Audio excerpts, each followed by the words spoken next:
Hello बच्चों, नमस्कार, good evening. क्या हाल है सभी के? उम्मीद करता हूँ बहुत अच्छे होंगे। तो चलिए भाई, क्लास शुरू करते हैं अपनी। तो औसत हमारा चैप्टर चल रहा है और आज पार्ट नंबर 4 हम लोगों का है। बहुत ही आराम से और धीरे धीरे समझते हुए चीज़ों को हम आगे बढ़ रहे हैं, क्योंकि जल्दी जल्दी करने से बेहतर है कि एक आध क्लास हमारी एक्स्ट्रा चली जाए, लेकिन कुछ भी चीज़ हमारी छूटनी नहीं चाहिए। और कोई भी सवाल हो या कोई भी टाइप हो, ऐसा नहीं होना चाहिए कि जल्दबाजी में हो गया। हो सकता है वही आपके एग्ज़ाम में आ जाए, तो फिर हम ज़्यादा कुछ कर नहीं पाएंगे उस सवाल को लेकर, अगर हमने उसे जल्दबाजी में किया है तो। बस आपका एक काम है, जो भी मैं आपको कराऊं उसे ना रिवाइज करते रहो, बस बार बार उसे ही रिवाइज करते रहो। और अपने एग्ज़ाम में देखना, आप एक एक क्वेश्चन को आप 100% एक्यूरेसी के साथ करके आओगे। ये कल का होमवर्क क्वेश्चन था भाई, तो जल्दी से आप मुझे बताओ क्या जवाब होगा इसका। सवाल है, 17 के पहले 7 गैर शून्य गुणकों का औसत क्या होगा? 17 के पहले 7 गैर शून्य गुणक, नॉन जीरो, जो हमारे मल्टीपल्स हैं, उनका एवरेज क्या होगा? नॉन जीरो का मतलब है जिसके लास्ट में जीरो नहीं आती है, ये आपसे वो कहना चाह रहा है। हालांकि 17 के सारे गुणक ही ऐसे हैं, लास्ट के गुणक को छोड़कर, 17 धाम को छोड़कर, इसमें जीरो आती नहीं है, तो इसका कुछ ज़्यादा महत्व है नहीं। वैसे आपको 17 का पहला गुणक देखना है। पहला क्या होगा? 17 गुणा 1, और लास्ट का यानी कि 7वां देखना है, 17 गुणा 7। तो ये कितना हो जाएगा? 119। ये कितना हो जाएगा? 17। तो औसत के लिए मैंने कल बच्चे आपको क्या सिखाया था कि पहली संख्या प्लस अंतिम संख्या डिवाइडेड बाई 2। 9 और 7 16, एक और एक 2, एक और एक 2। तो आप कहेंगे कि सर 17 सत्ते 119, 9 और 7 16, 136 आएगा ना? यस, और डिवाइड बाई 2। तो आप कहेंगे 2 अट्ठे 16, 2 अट्ठे 2 छिक्के 12 और 2 अट्ठे 16, 68। ऑप्शन नंबर ए आपका सही जवाब है। ओके, चलिए, कल का होमवर्क था, इसको आपने कर लिया आराम से। बच्चे कुछ एक दो सवाल इसी टाइप में बचे हुए हैं, इस तरह के हम कर लेते हैं। और प्योर अंडरस्टैंडिंग वाले क्वेश्चंस हैं ये। एक दो सवाल है, इसके बाद हम फिर एक नए टाइप की तरफ चलेंगे। सबसे पहले आप इस सवाल को करिए। सवाल है, 5 क्रमागत विषम प्राकृतिक, 5 क्रमागत विषम, ऑड है, क्रमागत है, लगातार भी हैं, और उनके वर्गों का औसत 233 है। बच्चे, वर्गों का औसत, वर्गों का औसत क्या है? 233। सबसे बड़ी और सबसे छोटी संख्या का औसत बताना है हमें, क्या होगा? सबसे बड़ी और सबसे छोटी संख्या का औसत क्या होगा? चलिए बताइए जरा मुझे।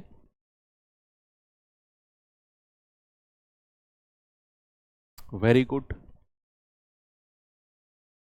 भाई। सवाल देखो, समझने में थोड़ा सा आपको प्रॉब्लम कर सकता है, लेकिन जो कॉन्सेप्ट मैंने आपको बताया कल, अगर हम उसके अकॉर्डिंग चलेंगे तो सवाल में कुछ दम है, लेकिन उतना नहीं है जितना आपको सवाल पढ़ के लगेगा।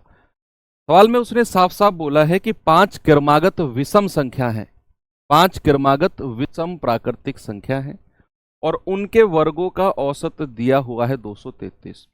कोई दिक्कत नहीं है। कह रहा है कि उन जो 5 संख्या है ना, उनमें सबसे बड़ी और सबसे छोटी का औसत। अगर मैं आपसे एक बात कहूं कि 5 क्रमागत संख्या है, मैं कुछ इस तरीके से लिख लेता हूं, तो बच्चे जो औसत इन 5 क्रमागत में सबसे बड़ी और सबसे छोटी का होगा, सबसे बड़ी और सबसे छोटी का जो औसत होगा, वो इन पांचों संख्याओं का औसत होगा कि नहीं? भाई मान लो, अगर मैं कोई संख्या मान लेता हूं, 3 5 7 9 और 11, ये मान ली मैंने। मैंने कहा जरा इनका औसत बताना क्या होगा, तो आप कहेंगे सर 3 + 11, सबसे छोटी और सबसे बड़ी का औसत कितना होगा? 3 + 11/2, दैट इज 7। और ये 7 वही तो है जो इन सब का औसत है। तो सबसे बड़ी और सबसे छोटी का जो औसत है वो वही होगा जो पूरी सीरीज का औसत है। अगर उसने आपसे सबसे बड़ी और सबसे छोटी का औसत पूछा है, इसका मतलब आपसे उसने पूछा है कि जो मिडल वाली संख्या है, जो बीच वाली संख्या है, वो क्या होगी। सवाल को थोड़ा सा घुमा के आपसे पूछ लिया है कि सबसे बड़ी और सबसे छोटी का औसत, यानी कि वो बीच वाली संख्या ही आपसे पूछना चाह रहा है। अब हम हिट एंड ट्रायल से ऑप्शन से रख के चेक करेंगे। लेकिन एक चीज आप देखिए, उसने कहा सबके वर्गों का औसत 5 संख्या है और उनके वर्गों का औसत 233 है। तो बच्चे उनके वर्गों का योग कितना हो जाएगा? 233 गुणा 5। तो 5 तिया 15, 5 तिया 15 और 1 16, 5 दूनी 10 और 1 11। अगर 5 संख्याओं के वर्गों का औसत 233 है तो वर्गों का योग कितना हो जाएगा? योग, तो योग के लिए क्या करेंगे? 233 को 5 से गुणा कर देंगे। आप कहेंगे सर 1165 होगा। कितना होगा? 1165 हो जाएगा। चलो ये बात आपको क्लियर हुई है, 1165 योग होगा। अब बीच वाली संख्या, बीच वाली संख्या मैं मानकर चलूंगा। मान लो बीच वाली संख्या 11 है। मैं बीच वाली संख्या ही ऑप्शन में से क्यों मान रहा हूं? क्योंकि सवाल में मुझसे पूछा है कि सबसे बड़ी और सबसे छोटी का औसत। बच्चे सबसे बड़ी और सबसे छोटी का जो औसत होगा वो पूरी सीरीज का औसत होगा, पूरी सीरीज का, यानी कि पूरी सीरीज का, यानी कि सेंटर वाली संख्या की वो बात कर रहा है आपसे। भाई इन दोनों का औसत होता है, इसको और इसको जोड़कर 2 से डिवाइड करो, और औसत बीच वाली संख्या जिसने कल की क्लास की होगी वो समझ गया होगा। तो अगर मैं बीच वाली संख्या 11 मानूं तो इससे अगली विषम संख्या कौन सी है? 13। फिर उससे अगली विषम संख्या 15। इससे पहली विषम संख्या कौन सी है बच्चे? 9। और उससे पहली कौन सी है? 7। अब इन सब का वर्ग करना जरा। 225 इसका होता है, इसका होता है 169, इसका होता है 121, इसका होता है 81 और इसका होता है 49। क्या इन सबको जोड़कर मुझे 1165 मिल रहा है? ये मुझे थोड़ा सा चेक करना है। क्या जो मैंने सेंटर वाली संख्या मानी ऑप्शन से 11, आगे की पीछे की सारी विषम संख्या निकाली और फिर मैंने उनके वर्ग किए, क्योंकि वो वर्गों का योग मुझे पता चल गया 1165 है। तो मैं 1 बाय 1 चेक करूंगा, क्या ये सभी मिलकर हमारे 1165 बनाएंगे? मुझे नहीं लगता बना पाएंगे। 225, 3, 350 जो भी बनेगा 500-600 के आसपास सिमट जाएगा। इसका मतलब बीच वाली संख्या 11 तो नहीं हो सकती। हमें एक मोटा मोटा आइडिया भी देखना है, तो फिर मैं 13 मानकर चलूंगा। अगर मैंने बीच वाली संख्या 13 मानी तो ये 15 हो जाएगी, ये 17 हो जाएगी, ये 11 और ये 9। तो ये कितना होता है? 289। स्क्वायर कर रहा हूं मैं अब।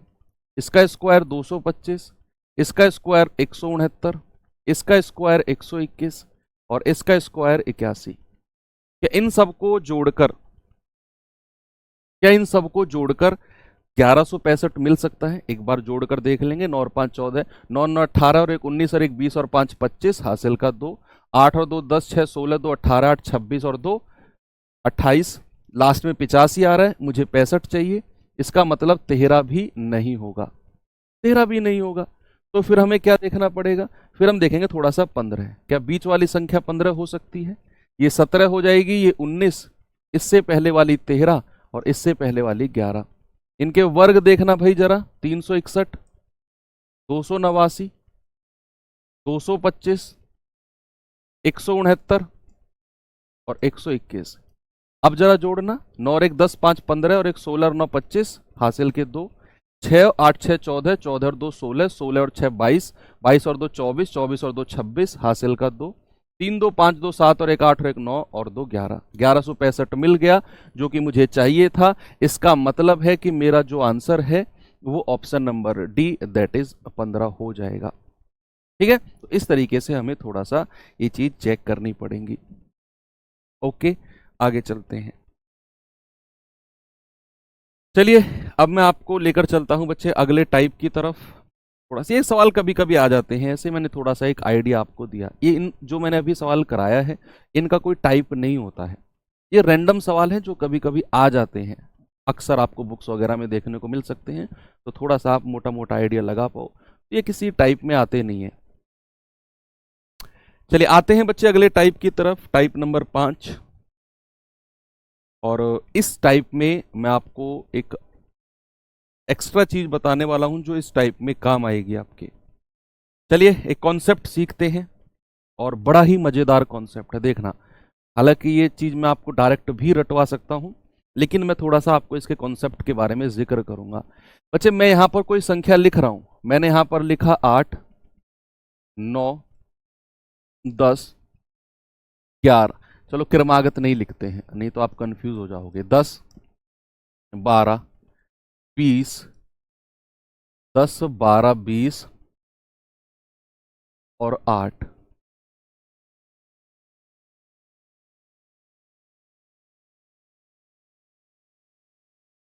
और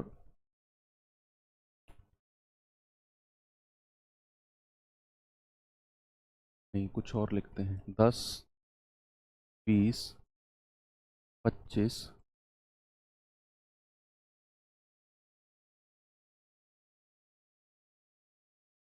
25 और 35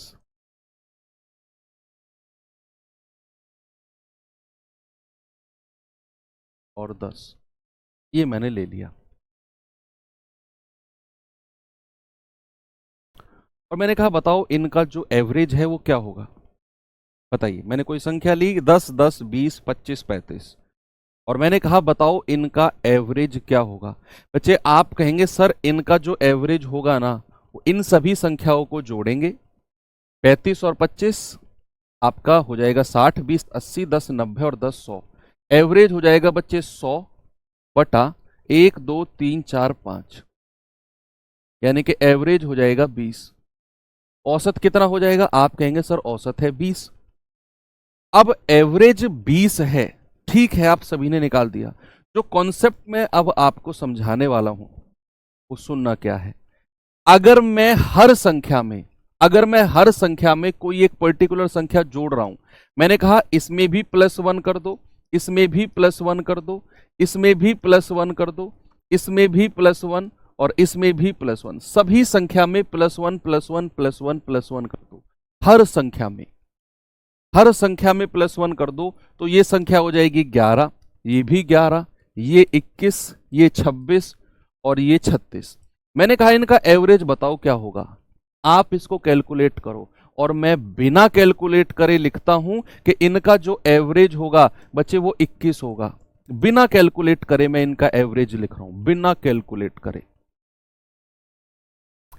आप जैसे ही इनका एवरेज निकालने जाओगे तो बच्चे आप इन सबको जोड़ोगे,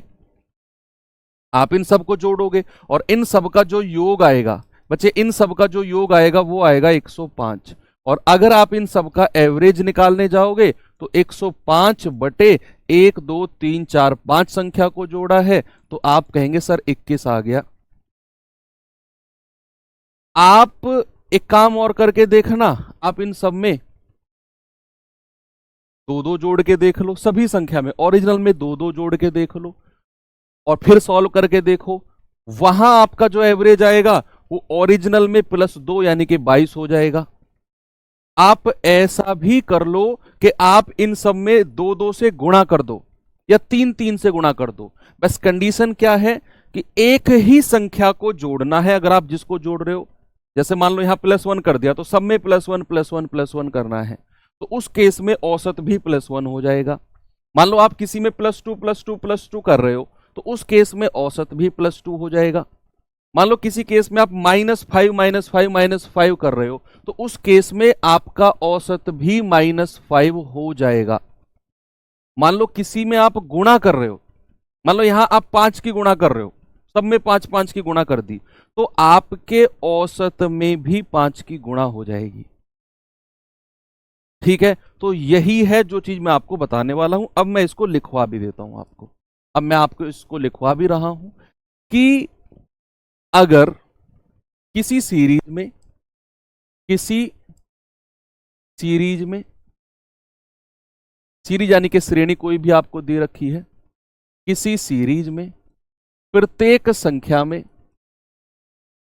संख्या में ईच नंबर में प्रत्येक संख्या में अगर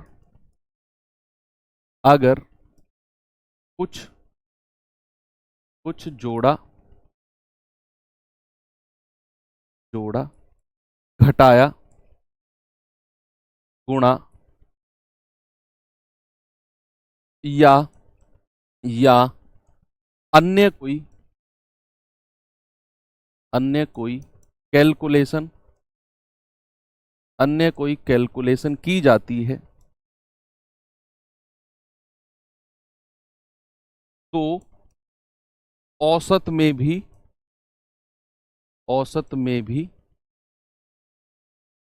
वही औसत में भी वही कैलकुलेशन होती है, वही वही कैलकुलेशन हो जाती है या होती है। ठीक है, ये चीज आपने करनी है कि मैं मुझे कोई संख्याओं की सीरीज दी हुई है और सपोज उनका एवरेज दिया हुआ है और मैं कहूं कि प्रत्येक संख्या में 2 की गुणा कर दी। जैसे मान लो मैं आपसे कहूं, सपोज मैंने आपको कोई क्वेश्चन दिया, मैंने कहा कि 20 संख्याओं का औसत 20 संख्याओं का औसत 20 संख्याओं का जो औसत है वो 25 है, वो 25 है। अगर अगर प्रत्येक अगर प्रत्येक संख्या में अगर प्रत्येक संख्या में 2 की गुणा की जाती है, 2 की गुणा की जाती है तो नया औसत क्या होगा? तो नया औसत क्या होगा? क्या आप में से कोई मुझे बता सकता है? तो नया औसत क्या होगा? बस वही कॉन्सेप्ट बच्चे आपको लगाना है। सवाल में बड़ी सिंपल सी बात उसने बोली है। हाँ, डिवाइड वाला भी हो जाएगा, डिवाइड भी बिल्कुल हो जाएगा। मैंने कहा ना अन्य कोई भी कैलकुलेशन की जाए, प्लस माइनस गुणा तो मैंने लिख दिया, उसके बाद ये भी तो लिखा कि अन्य कोई गुणा, अन्य कोई सॉरी कैलकुलेशन। उसने कहा 20 संख्याओं का औसत 25 है, अगर मैं प्रत्येक संख्या में 2 की गुणा कर रहा हूं, प्रत्येक संख्या में 2 की गुणा की जाती है तो नया औसत क्या होगा? आप कहेंगे कि सर अगर नया औसत प्राप्त करना है तो सवाल में उसने बोला है कि प्रत्येक संख्या में 2 की गुणा कर रहा है, तो नया औसत भी 2 की गुणा हो जाएगा। तो बच्चे नया जो एवरेज होगा, नया औसत जो होगा वो भी पुराने औसत यानी कि 25 में 2 की गुणा करने पर आपको मिल जाएगा, दैट इज 50। कुछ नहीं करना आपने, बस यही चीज करनी है। बड़ा सिंपल सा टाइप का क्वेश्चन है। पहला सवाल आपको मैं देता हूं बच्चे अब, और जल्दी से आप लोग मुझे इसका आंसर बताएंगे सभी लोग।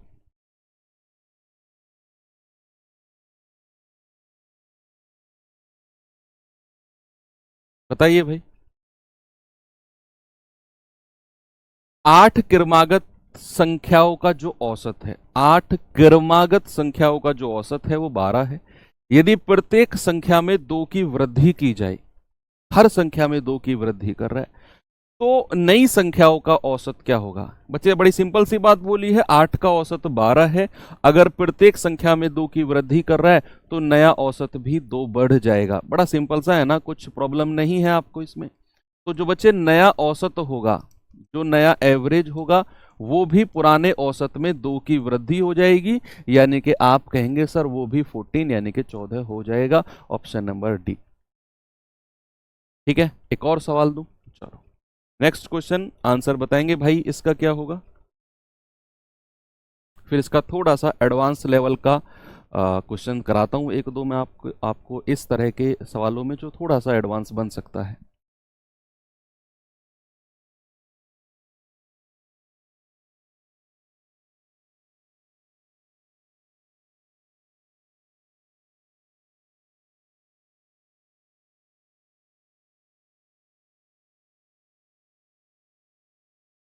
8 संख्याओं का औसत 44 है, प्रत्येक संख्या में एक स्थिर y जोड़ दिया जाए तो औसत 47 हो जाएगा। तो y का मान बताओ क्या होगा?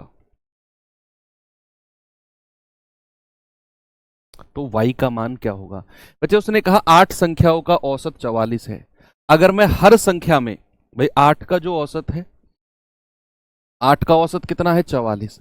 उसने कहा प्रत्येक संख्या में, प्रत्येक संख्या में, प्रत्येक संख्या में क्या किया है? उसने प्लस y किया है। ऐसा करने पर जो नया औसत मिला है, तो नया औसत मिला है वो 47 है। आपसे कह रहा है बताओ y का मान क्या होगा? आप मुझे एक बात बताओ, पुराना औसत कितना था? पुराना औसत कितना था? आपने कहा सर 44। नया औसत कितना है? आपने कहा सर 47। तो भैया ये तो औसत 3 बढ़ा है, 44 से 47।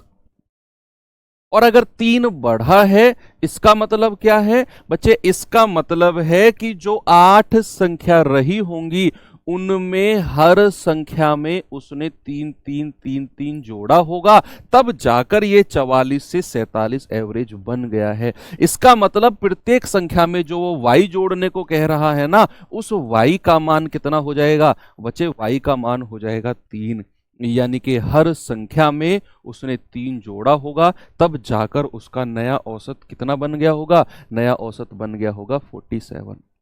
बात क्लियर हुई?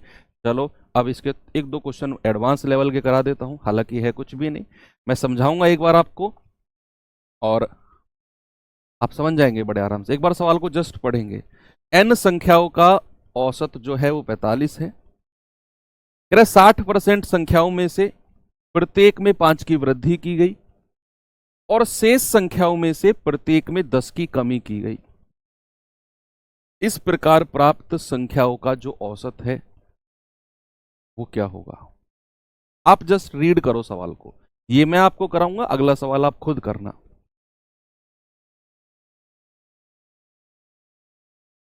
कह रहा है कोई n संख्या है, इस बार हमें संख्या ही नहीं दी, कितनी संख्या है? वैसे ये बोल दिया कि n संख्या है, कुछ भी हो सकता है वो नंबर n। अब कह रहा है उनका एवरेज 45 है। यदि 60% संख्याओं में से प्रत्येक में 5 का वृद्धि कर दूं और शेष संख्याओं में से प्रत्येक में 10 की कमी कर दूं, तो बताओ नया औसत क्या हो जाएगा?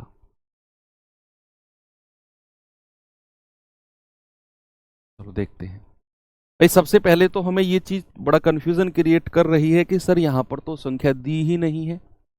उसने सिंपल सी बात बोली है कि भैया n संख्या है, तो हमारा जो तरीका है थोड़ा सा ब्लॉक हो जाता है यहां पर। तो फिर हम क्या करेंगे? फिर हम देखेंगे कि यार उसने एक बात बोली है 60% संख्याएं, 60%। अगर मैं आपसे पूछूं कि 60% का फ्रैक्शन कितना होता है, जरा मुझे बताना। आप कहेंगे सर ये होता है 3/5, क्योंकि बच्चे मैं आपको परसेंटेज पढ़ाकर आ चुका हूं, आप सभी लोग इस बात से अवेयर होंगे। ये मैं मानकर चल रहा हूं ये कि 60% को 60/100 यानी कि 3/5 आपने डायरेक्ट याद किया हुआ है। अब उसने कहा है कि 60% संख्या में प्रत्येक में वो 5 की वृद्धि कर रहा है।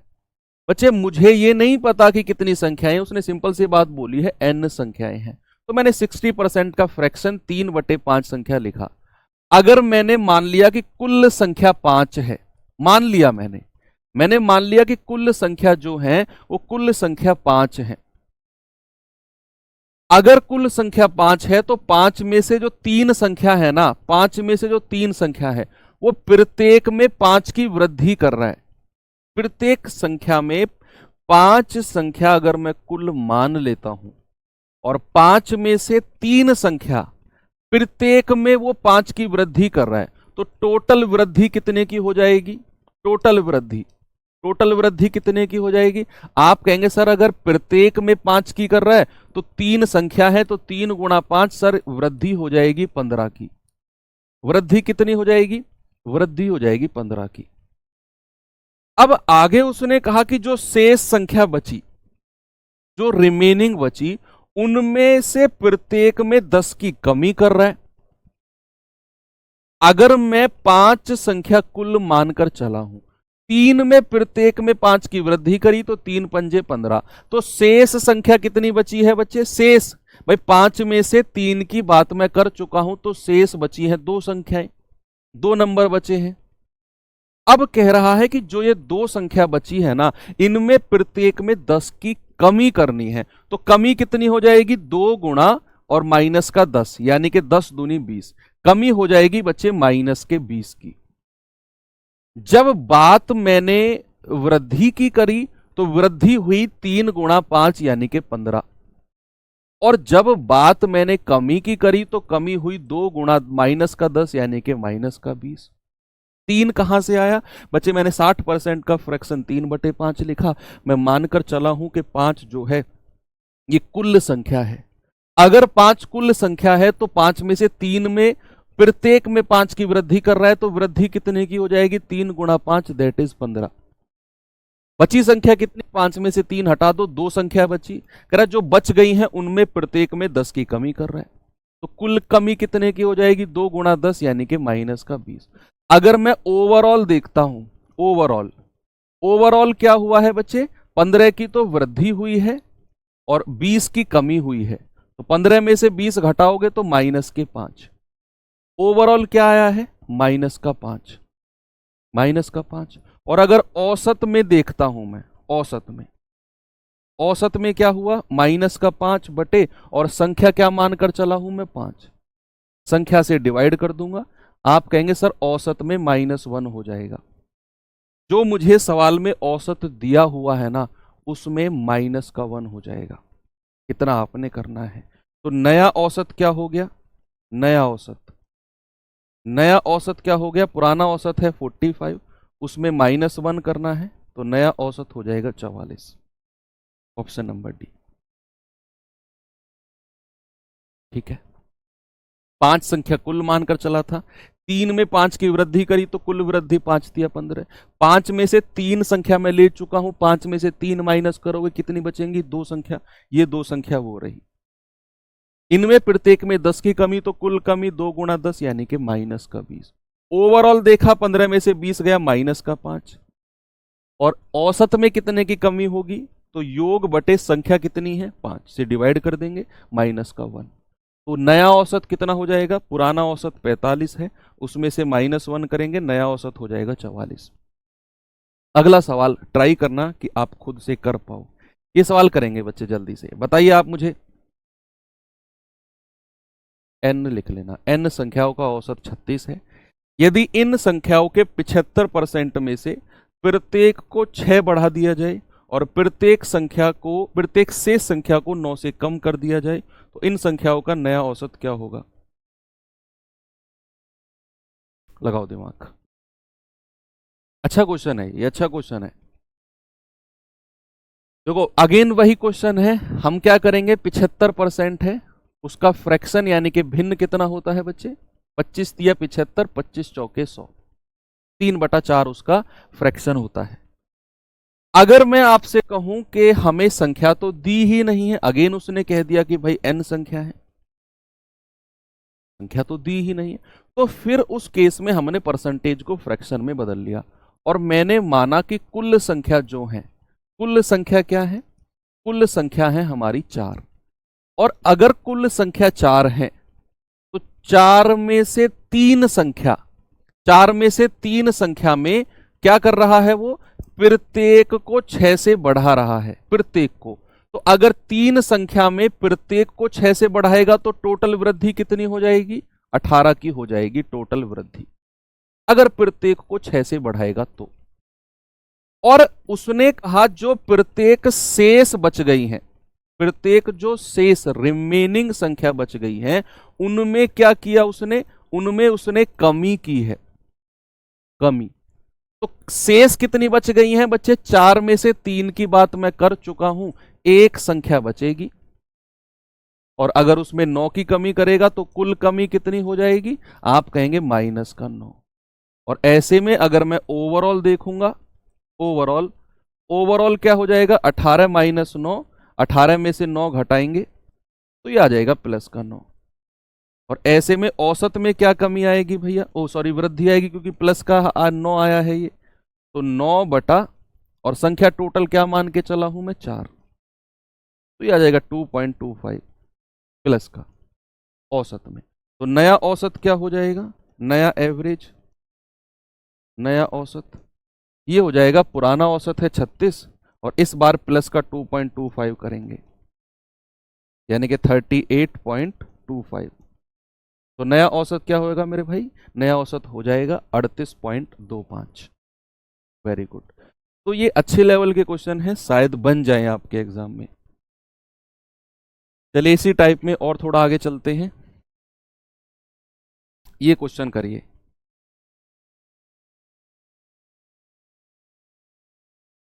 देखेंगे भाई, जरा बताओ मुझे क्या जवाब होगा इसका।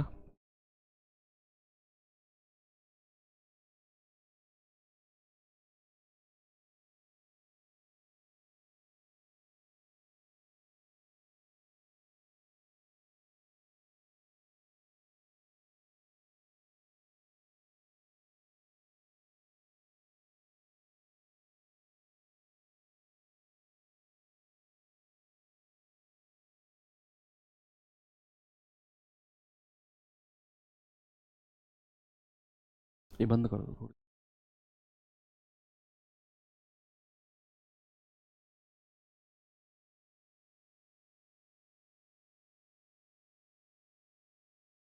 देखो, 5 क्रमागत सम संख्याओं का जो औसत है वो m है। ये अलग टाइप का क्वेश्चन। उसने कहा 5 क्रमागत हैं और सम संख्याएं हैं, औसत इज m। यदि अगली 5 सम संख्या भी मैं शामिल कर लूं तो जो 10 संख्या हो गई, 5 तो पहले थी, जो 10 हो गई अगली 5 को शामिल करने पर, इन सभी का औसत क्या होगा? ये क्वेश्चन बड़ा परेशान कर सकता है आपको अगर आप खुद से करने की कोशिश करेंगे तो।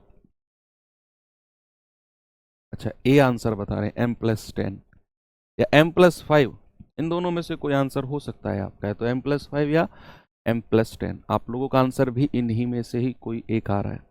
चलो देखते हैं भाई। 5 क्रमागत संख्याएं हैं, 5 क्रमागत संख्याएं, मैं ये लाइन खींच लेता हूं 5, ठीक लिए, ठीक है भैया।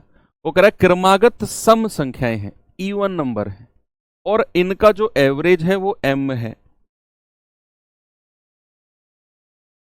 m है। अब जो एवरेज आएगा क्या वो बिल्कुल सेंटर वाली संख्या होगा? भाई अगर मैं 5 संख्या की बात करता हूं और इनका एवरेज अगर m है तो क्या वो बिल्कुल सेंटर वाली संख्या होगी कि नहीं? क्या बिल्कुल बीचों बीच वाली संख्या होगी?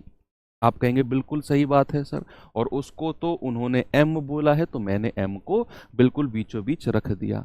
अब सवाल को अच्छे से समझने के लिए पता है क्या करेंगे, हम m की कोई वैल्यू मानकर चलेंगे। जितने लोगों को भी कमेंट में यहां डाउट आ रहा है ना इस सवाल को लेकर, या कंफ्यूजन क्रिएट हो रहा है, उनका कंफ्यूजन अब दूर होने वाला है। मैंने क्या बोला? उसने कहा 5 क्रमागत सम संख्या है, इवन नंबर है, औसत है m, मैंने सेंटर में m को रख लिया। मैं m की कोई वैल्यू मानकर चलूंगा, बस वो सम होनी चाहिए, इवन होनी चाहिए। तो क्या मैं m की कोई वैल्यू मान लूं? मान लो 10 मान ली मैंने, m का जो मान है ना वो 10 है, सपोज मान लिया 10, आप कुछ भी मानकर चलो, इवन होनी चाहिए। तो अब पांचों की पांचों इवन नंबर आप निकाल सकते हो। 10 से पहले 8, उससे पहले 6, 10 के बाद में 12, उसके बाद में 14। तो ये पांचों की पांचों संख्या आपको मिल गई, मिल गई आपको पांचों की पांचों संख्या। आप कहेंगे यस मिल गई सर, पांचों की पांचों संख्या ये रही मेरे पास। मैं m की वैल्यू को 10 मानकर चला हूं, ये मत कहना कि सर 10 कहां से आया है, मैं मानकर चला हूं, आप कुछ भी मानकर चलो तो सारी संख्या आपको मिल जाएंगी। अब उसने सवाल ने बोला है कि अगर मैं अगली 5 सम संख्या भी जोड़ लूं, मतलब ऐड कर लूं इस ग्रुप में, तो अगली 5 सम संख्या कौन सी होंगी भाई जरा बताना। 14 के बाद कौन सी आती है?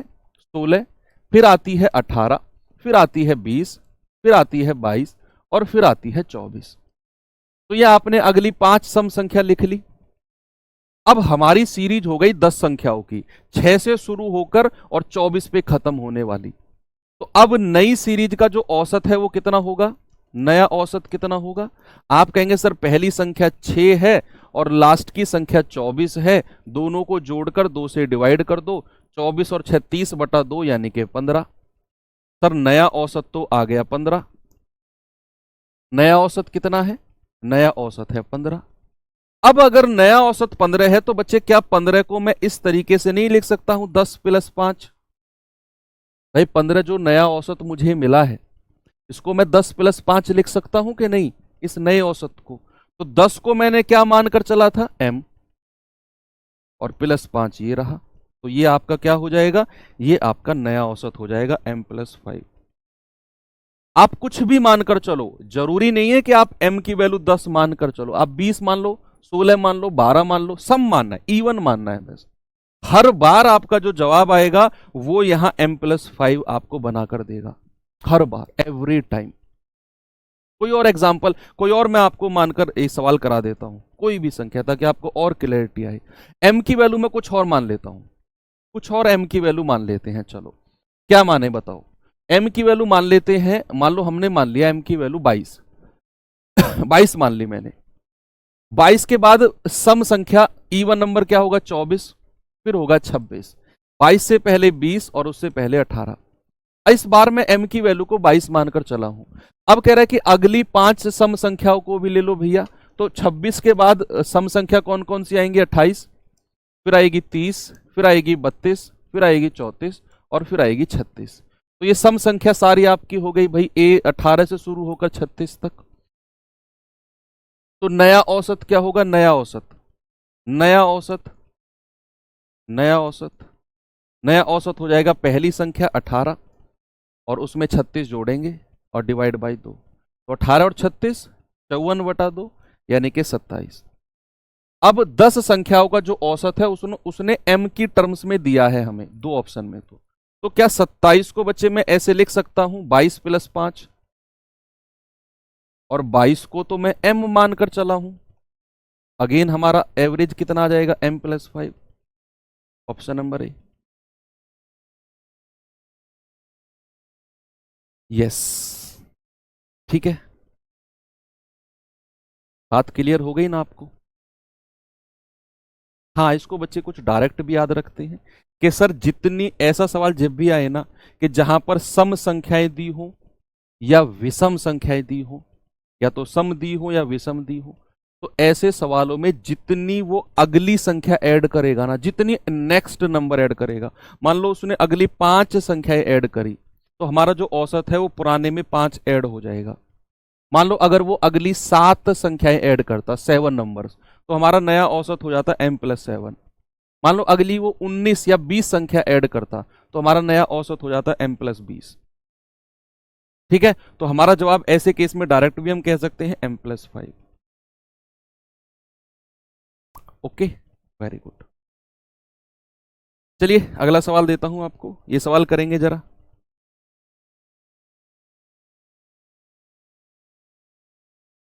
m लिख लेना इसको।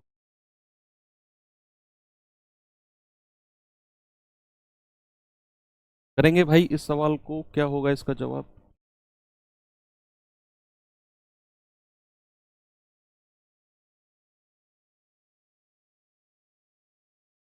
सर m + 10 भी तो हो सकता है। नहीं हो सकता m + 10, दो दो एग्जाम्पल के साथ प्रूफ करके दिया है, फिर भी आप अपने नहीं समझ पा रहे हो।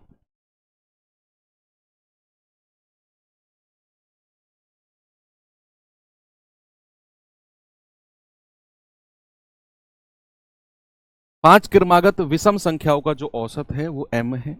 यदि अगली 3 विषम संख्याएं भी शामिल कर ली तो औसत में कितने की वृद्धि होगी? देखो ये तो अभी जो मैंने लास्ट में आपको बताया,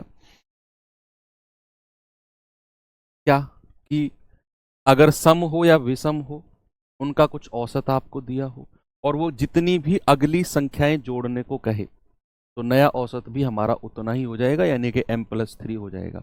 लेकिन सवाल में आपसे बोला है कितने की वृद्धि हुई। पुराना तो m था ही, अगर वो 3 संख्या विषम संख्या जोड़ेगा तो औसत भी हमारा 3 बढ़ जाएगा। डायरेक्ट भी आप कह सकते हो, इसे आप कर भी सकते हो।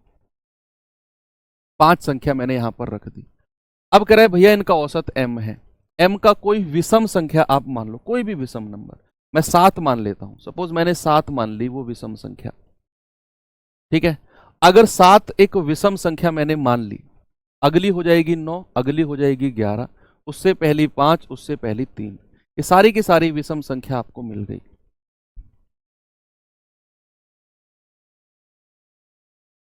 ठीक है,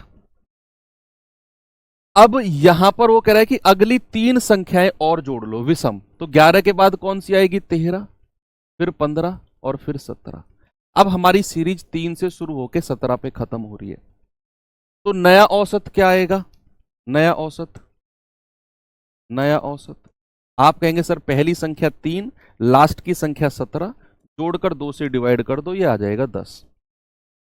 10 आ जाएगा। क्या इस 10 को, जो हमारा नया औसत है, इसको मैं 7 + 3 नहीं कह सकता हूं? 7 वही जो मैं m का वैल्यू मानकर चला हूं, तो नया औसत हो जाएगा m + 3। यानी कि आप कह सकते हो कि औसत में 3 की वृद्धि हुई है। भाई m तो पुराना ही था और 3 की वृद्धि हुई है, यानी कि आप कहेंगे जो नया औसत है वो 3+ होगा पुराने में। ओके, या फिर आप इसको डायरेक्ट भी ध्यान में रखो कि अगर कुछ संख्या या सम हो या विषम हो, उनका कुछ एवरेज दिया हुआ है तो अगली जितनी भी संख्या आपको देगा, मान लो अगली पिछले सवाल में अगली 5 संख्या उसने ऐड की थी तो नया औसत हो गया था m+5। इसमें वो अगली 3 विषम संख्या ऐड कर रहा है 3, तो नया औसत हो जाएगा m+3। उसको कह रहा है कितने की वृद्धि हुई है, तो 3 की वृद्धि हुई है। तो डायरेक्ट भी आप अपने दिमाग में रख सकते हो, ओके, और ऐसे भी एग्जाम्पल के साथ सॉल्व कर सकते हो। चलो भाई, ये सवाल भी करेंगे, बताएंगे इसका जवाब क्या होगा। ये तो अलग ही है सवाल, मतलब इस टाइप का सवाल नहीं है जो मैं आपको करा रहा हूँ, ये अलग ही आ गया। हालांकि इसे मुझे विविध यानी कि मिसलेनियस में कराना है। चलो इसे मिसलेनियस में ही कर लेंगे, है ना, अभी इसको छोड़ते हैं और अभी हम अगला टाइप देखते हैं, टाइप नंबर 6। जो सवाल मैंने छोड़ा है ना, इसको मिसलेनियस यानी कि विविध में करेंगे, क्योंकि जो हम टाइप पढ़ रहे हैं वो उस टाइप का ये क्वेश्चन है भी नहीं, लास्ट में करेंगे विविध में। अब आ जाता है बच्चे अगला टाइप यानी कि टाइप नंबर 6, और ये मोस्ट इंपोर्टेंट है।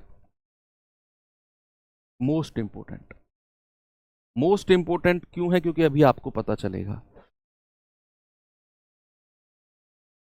अभी मैं सवाल कराता हूं आपको। ये रहा पहला सवाल, देखना। इसको बच्चे मैं आपको बेसिक से भी कराऊंगा और इसमें ना आपको मैं एक आइडिया भी दूंगा। मैंने ये आपको कॉन्सेप्ट शुरू में भी सिखाया था, वो तराजू वाला कॉन्सेप्ट, तराजू वाला कॉन्सेप्ट जो है वो भी इसमें लगाकर करेंगे और इसको थोड़ा सा बेसिक तरीके से भी करेंगे। सवाल है 8 पुरुषों का औसत वजन 1.5 केजी बढ़ जाता है जब 65 केजी वजन वाले पुरुष को एक नए व्यक्ति द्वारा प्रतिस्थापित किया जाता है, तो नए आदमी का वजन कितना होगा, नए आदमी का वजन कितना हो जाएगा। हुआ क्या है भाई, एक कमरे में या एक तराजू पर, ऐसे मानकर चलो कि एक तराजू पर 8 लोग बैठे हुए हैं, उसमें से एक व्यक्ति उठ के गया और एक आकर बैठ गया, तो व्यक्तियों की संख्या तो चेंज नहीं हुई ना, व्यक्तियों की संख्या तो चेंज नहीं हुई ना, एक उठ के गया और एक आगे बैठ गया, नहीं, व्यक्तियों की संख्या तो 8 पहले थी और 8 ही बाद में रही, एक गया तो एक आकर बैठ गया। लेकिन डिफरेंस कहां पर आया, फर्क कहां पर आया, फर्क आया कि जब एक व्यक्ति उठ के गया और एक आकर बैठा, उसकी वजह से जो पूरा औसत वजन था ना सभी लोगों का, वो 1.5 किलो बढ़ गया है। इसी कारण कि एक 65 किलो वाला गया है और एक नया व्यक्ति आकर बैठा है, इसकी वजह से सभी का जो एवरेज है वो 1.5 किलो बढ़ गया है, 1.5 किलो। तो पहले इसे मैं बेसिक से आपको कराता हूं, फिर इसका एक बहुत ही अच्छा आपको कॉन्सेप्ट देने वाला हूं, तराजू वाला जो कॉन्सेप्ट शुरू में मैं आपको कई सवालों में सिखाया भी था। चलो बेसिक से क्या है कि 8 पुरुषों का औसत हमें दे ही नहीं रखा, बस उसने सीधी बात बोली है कि 8 पुरुषों का जो औसत है वो 1.5 किलो बढ़ जाता है, बढ़ जाता है।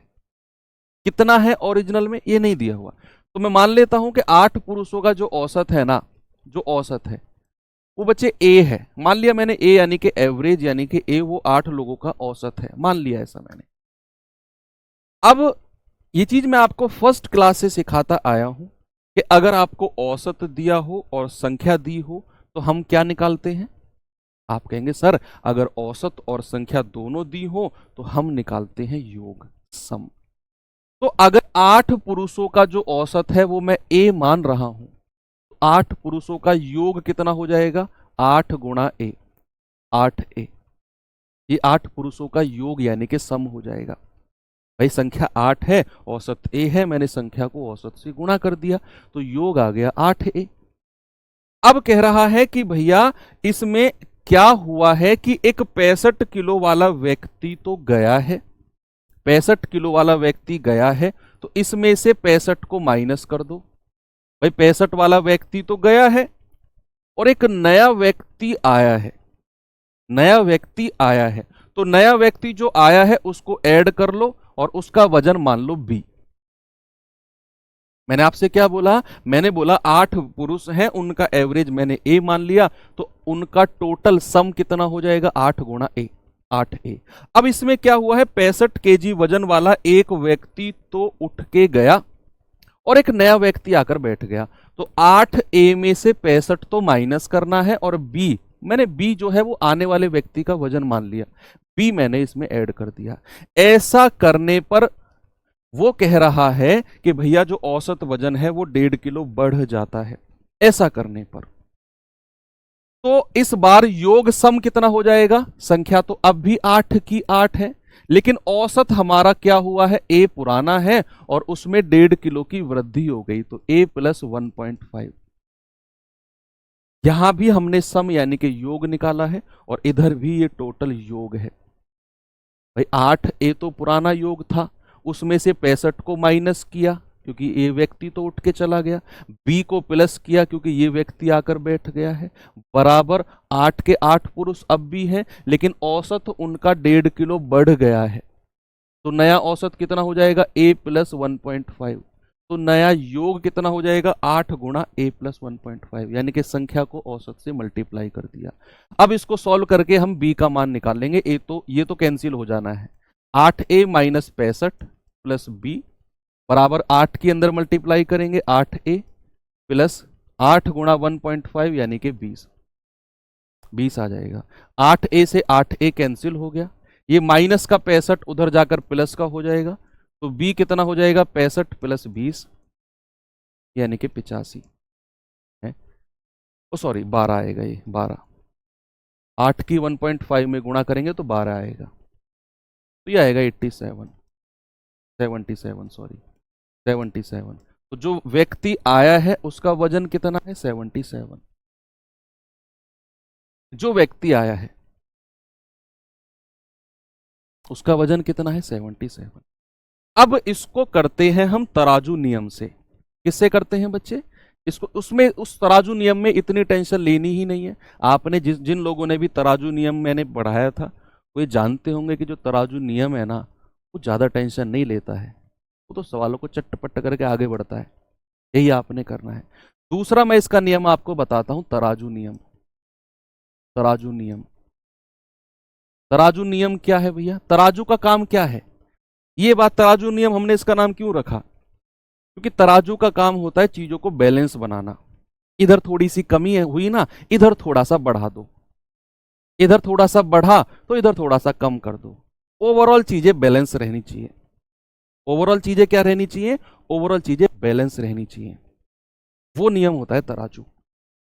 अब आप मुझे बड़ी ही एक अच्छी बात आप लोगों के अंदर से ही मैं निकलवाने वाला हूं। क्या? जरा देखते हैं।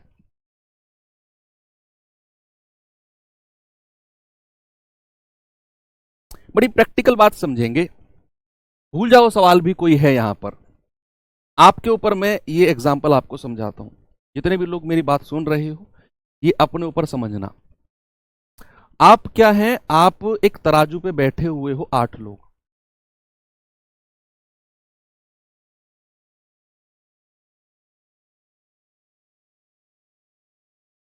अच्छा सुनो, आप लोग एक तराजू पे 8 लोग बैठे हो। सोच लो आपके कोई दोस्त रिश्तेदार होंगे, कोई सबकी शक्ल याद कर लो कि ये 8 लोग हैं जो बैठे हुए हैं। तो ये 8 लोग आप एक तराजू पे बैठे हुए हो। अब हुआ क्या कि आपका एक दोस्त है जिसका वजन 65 किलो है, वो उठ के चला गया।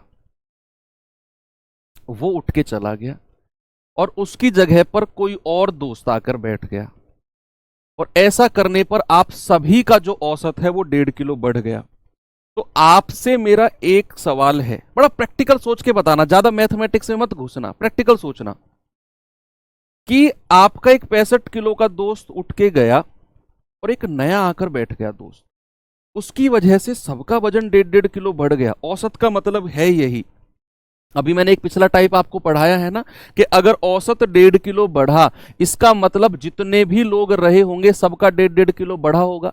पिछला जो क्वेश्चन मैंने आपको बताया कि अगर प्रत्येक संख्या को इतना बढ़ाऊं तो औसत भी उतने से ही बढ़ जाता है, उसी कॉन्सेप्ट को मैं लगा रहा हूं कि अगर औसत वजन 1.5 किलो सबका बढ़ा, इसका मतलब है कि 8 लोगों का सभी का 1.5 किलो वजन बढ़ा होगा।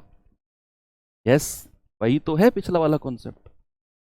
तो आपसे मेरा सवाल है कि जो व्यक्ति आया, क्या वो 65 किलो जो गया है उससे ज्यादा वजन का आया होगा या उससे कम वजन का आया होगा? इस बात का जवाब दे दो, सवाल हो गया। इस बात का आप जवाब दे दो। मेरा एक सिंपल सा सवाल आपसे है कि 65 किलो का आपका कोई दोस्त गया और नया आप आकर बैठ गया, जिसकी वजह से औसत 1.5 किलो बढ़ा है। बढ़ने का मतलब है कि 8 व्यक्ति हैं, सभी का 1.5 किलो बढ़ा होगा। तो मेरा सवाल है, जो व्यक्ति आकर बैठा आपका दोस्त, वो 65 से ज्यादा का होगा या 65 से कम का होगा, जिसकी वजह से औसत बढ़ा। तो ये बड़ी नेचुरल सी बात है कि यार, अगर औसत सबका 1.5 किलो बढ़ा, मतलब जो मेरा दोस्त आकर बैठा है ना, वो बड़ा भारी भरकम होगा, 65 वाले से तो ज्यादा का होगा। बड़े नेचुरल, मतलब मैं कह रहा हूं मैथमेटिक्स में घुसना ही नहीं है, प्रैक्टिकल सोचना है कि 65 वाले से ज्यादा का होगा वो, तभी तो उसके आने से सबका एवरेज बढ़ा।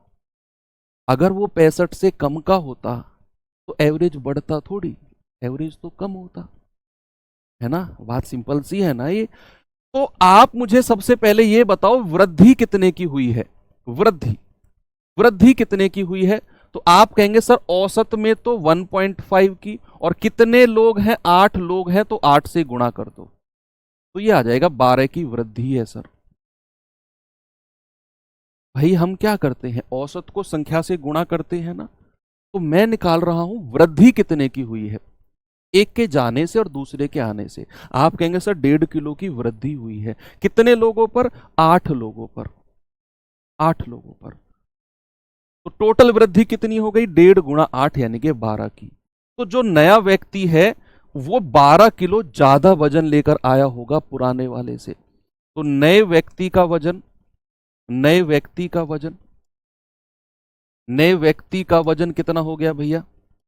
वो हो गया, पुराने वाले का 65 है जो गया है, उसमें 12 जोड़ दो, यानी कि 77 किलो का आया होगा। मजा आया सवाल करने में? यस और नो? मुझे थम्स अप करके बता दो कि सर मजा आ गया। सबसे पहले पता करना है, एक गया दूसरा आया, उसके आने से औसत बढ़ा है, इसका मतलब जो आने वाला है वो ज्यादा वजन लेकर आया होगा। कितना ज्यादा लेकर आया होगा?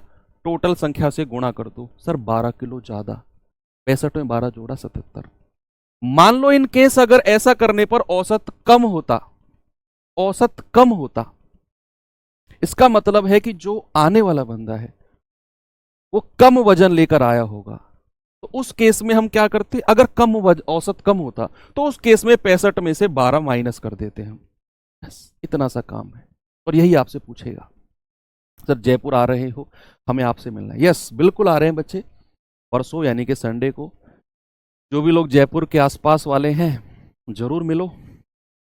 बहुत कम मौका होता है कि जहां मैं मीटअप में जाता हूं। अभी तक हमारी 6-7 मीटअप हो चुकी हैं, इलाहाबाद, बहुत सारी जगह। मैं केवल 2 ही जगह गया हूँ, एक अमरोहा और एक मेरठ। बाकी जाने का मुझे टाइम नहीं मिल पाता है, लेकिन हाँ इस बार जयपुर भी मैं जा रहा हूँ।